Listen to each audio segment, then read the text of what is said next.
Namaskar, hello and welcome to Sunset TV. I am Namrata Singh and you're watching Question Hour.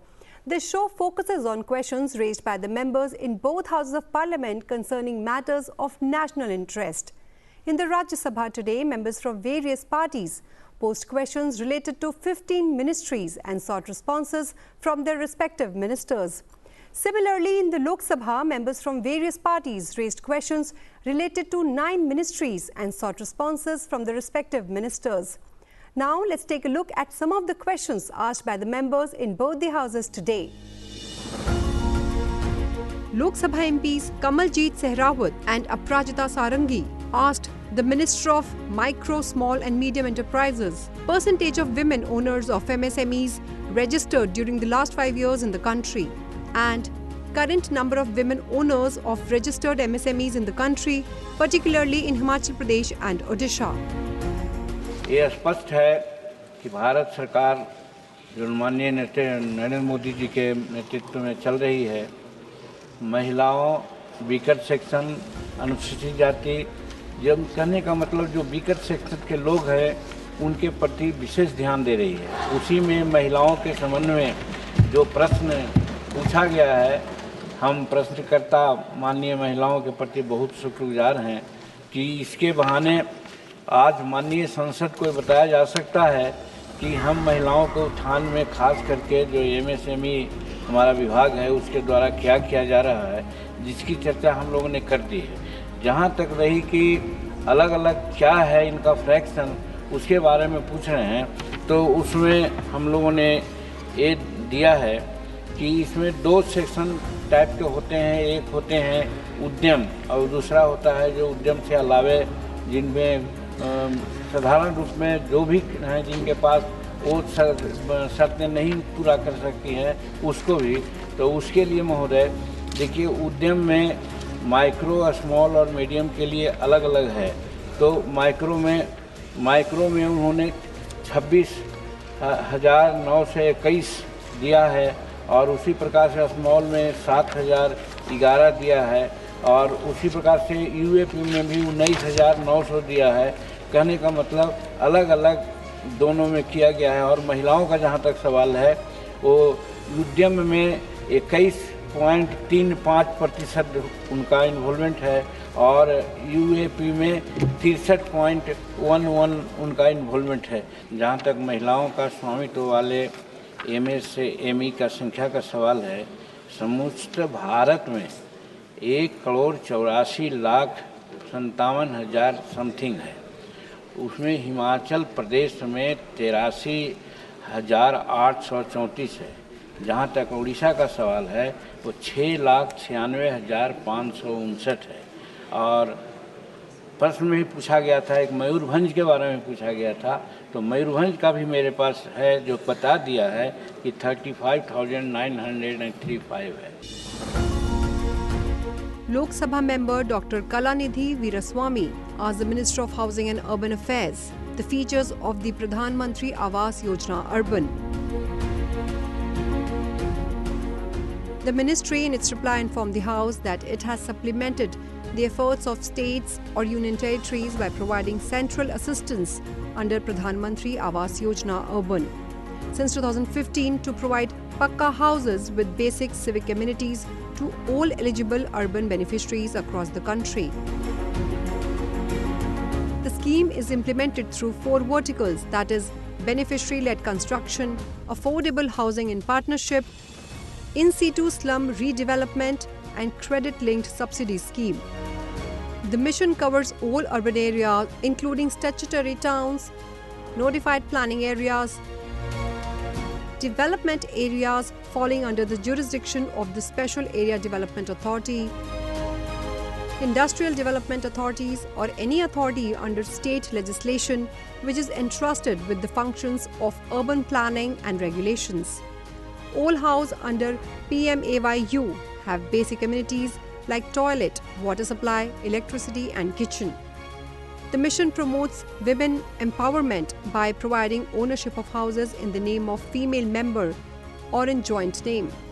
Preferences is also given to differently abled persons, senior citizens, scheduled castes, scheduled tribes, other backward classes, minority, single women, transgender, and other weaker and vulnerable sections of the society.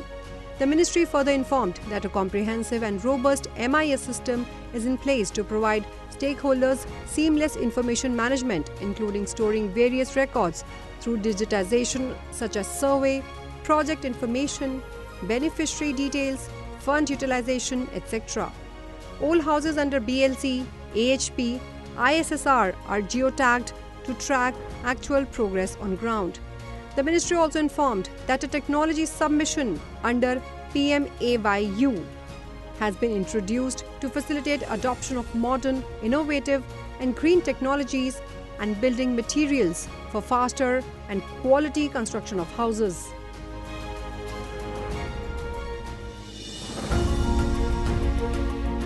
Rajya Sabha MP Mithilesh Kumar asked the Minister of Tourism the number of tourists visiting India since 2021 after the pandemic and whether India is aiming to touch the figure of 100 million tourist arrivals in the future. Should rather enthuse them and also give them the feel that we are from the pre-pandemic region, through the pandemic region and the post-pandemic climatic conditions for growth, that we are surging forward.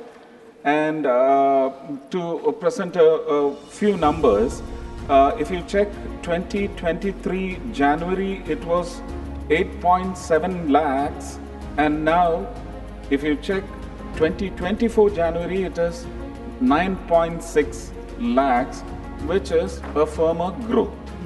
And February, from 8.7 as in 2023, 8.7 lakhs to 10 lakhs. And we have readings only up to the month of May. And June and July will follow. So, as of now, the total reading or digits say that 2023, the annual number was 92.4 lakhs, and till May, we are now at 40.7 lakhs. So that actually is a promising number. We will surge forward because of the added infrastructure, the logistic arrangements, the increase in number of the maybe homestays, the local area facilities widened, and the number of tourists, additional spots coming into the fray. I think it is going to be a promising year and years together for India tourism. Member Poonamben Madam asked the Ministry of Power whether the government has made any effort to improve the availability of power across the country and details thereof. The ministry in its reply informed the House of adequate availability of power in the country. The ministry stated that over 214,000 megawatt of generation capacity has been added in the last 10 years, transforming our country from power deficit to power sufficient. Generation capacity has been increased by 79.5% from 2,48,000 megawatt in March 2014 to 4,44,000 megawatt in June 2024. More than 1,95,000 circuit kilometer of transmission lines have been added since April 2014, bringing the entire country into one grid running on one frequency. This has enabled the transfer of over 1,18,000 megawatt from one corner of the country to another. The distribution system has been strengthened by implementing projects worth 1.8 lakh crore under DDU, GJY, IPDS and Saubhagya, under which 2,927 new substations have been added. Upgradation of 3,965 existing substations has been carried out.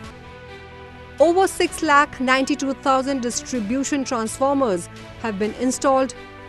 Feeder separation of 1,13,938 circuit kilometer has been completed, and 8.5 lakh circuit kilometer of HT and LT lines have been added or upgraded across the states. As a result of these measures, the availability of power supply in rural areas has increased from 12.5 hours in 2015 to 21.9 hours in 2024. The power supply in urban areas has also increased to 23.4 hours in 2024.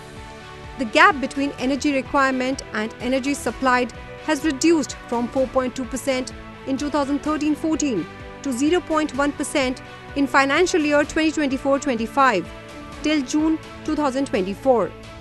Even this gap between energy requirement and energy supplied is generally on account of constraints in the state transmission or distribution network and financial constraints of DISCOMs, etc.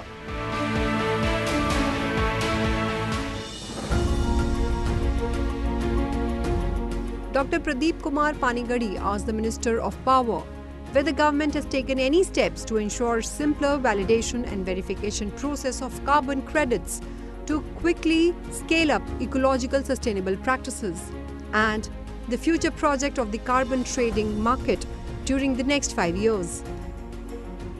Bureau of energy efficiency ने एक बहुत detailed procedure ये publish कर रखा है, जिसमें चाहे उसका वैलिडेशन का विषय हो, प्रमाणीकरण अथवा वेरिफिकेशन सत्यापन का हो, इस सारे विषय को वास्तव में बहुत एक गंभीर विषय और पूरी दुनिया इससे चिंतित है। तो बहुत से पैरामीटर्स इंटरनेशनल मार्केट के भी हैं, अदर सभी कंट्रीज इसमें बैठ के विचार करती हैं। विषय तो वास्तव में सबसे पहले ये 1997 में क्योटो प्रोटोकॉल के अंदर इसकी शुरुआत की गई थी। भारतवर्ष में भी 2001 में इसमें रजिस्ट्रेशन शुरू हुआ था और 2005 में इसकी इंटेंसिटी को मेजर करने का एक मेथड जो बनाया गया था और उसके बाद लगातार हम लोग क्लीन डेवलपमेंट मैकेनिज्म के अंतर्गत वॉलंटरी पार्टिसिपेशन अपनी कर रहे हैं। इसके आगे लगातार अचीवमेंट्स हमारे बढ़ते चले गए हैं। हमारी कुछ कमिटमेंट्स भी टू द वर्ल्ड कम्युनिटी बनी हैं और उसी के अंतर्गत आज का ये विषय है कि कार्बन क्रेडिट मार्केट इसको भारतवर्ष के अंदर एस्टेब्लिश किया जाए। इस नाते से हम आगे बढ़ रहे हैं। Rajya Sabha MP Niranjan Bishi asked the Minister of Environment, Forest and Climate Change whether National Executive Council of Government has approved annual work program of the National Mission for a Green India for the year 2023-24. National जो green mission का विषय है, उसका जो उद्देश्य है वो देश में फॉरेस्ट कवर को इम्प्रूव करना है। इकोसिस्टम जो है हमारे पूरे फॉरेस्ट एरिया का, उसको पूरी तरीके से व्यवस्थित करना है। उसके साथ ही साथ देश में ट्री कवर को बढ़ाने के साथ साथ ग्रीन कवर को बढ़ाने का उद्देश्य को पूरा करना है। और जो एक बड़ा विषय है एग्रो फॉरेस्ट्री और सोशल फॉरेस्ट्री, उसको बढ़ाते हुए देश की जो वेटलैंड्स हैं उनको भी संवर्धित करने का और सुरक्षित रखने के लिए पूरा मिशन चलाया जाता है। Rajya Sabha members Krishnalal Pawar and Dr. Lakshmikant Bajpayee asked the Minister of Law and Justice the steps taken by government in respect of various phases of works to make e-courts projects effective and the progress made therein. The ministry in its reply informed the House that the e-courts mission mode project has been implemented as part of the National E-Governance Plan by the Department of Justice in close coordination with the E-Committee of the Supreme Court of India. Phase 1 was implemented between 2011 and 2015 and focused on the basics of computerization. A total expenditure of 639 crore rupees was incurred against financial outlay of 935 crore rupees. It included hardware and systems updation, technical and systems training and updation for judges. Video conferencing facility was also operationalized between 493 court complexes and 347 corresponding jails. Phase 2 of the project was implemented between 2015 and 2023 and focused primarily on ICT enablement of district and subordinate courts and various citizen-centric initiatives. Against the financial outlay of over 1,600 crore rupees, an amount of 1,668 crore rupees has been spent in this phase. As of 2023, 18,735 courts have been computerized. Initiatives in this phase include connectivity to 99.4% of total court complexes across India via Wide Area Network project. As of July 2024, case status information for over 26 crore cases and orders or judgments is now accessible on the National Judicial Data Grid. 7 platforms have been created to provide real-time information on case status. In addition, mobile apps such as electronic case management tools, Justice, have been created for lawyers and judges. Over 3.2 crore cases in district and subordinate and high courts availed video conferencing facilities as of May 2024. With over 7,54,443 hearings through video conferencing by the Honorable Supreme Court of India as of June 2024, live streaming of court proceedings has been initiated in high courts of Gujarat, Guwahati, Odisha, Karnataka, Jharkhand, Patna, Madhya Pradesh, Uttarakhand and Constitutional Bench of Supreme Court of India, promoting transparency of the judicial process. 28 virtual courts in 21 states or union territories have been operationalized for traffic challan cases. New e-filing system has been adopted by 25 high courts as of May 2024. E-payments have been implemented in 22 high courts and their respective jurisdictions. The Court Fee Act has been amended in respect to 23 high courts as of May 2024, and over 1,000 e-Seva Kendras have been created to assist litigants and lawyers in assessing online court services. Well, that is all I have for you in this edition of Question Hour. Stay tuned to Sansad TV and thanks for watching.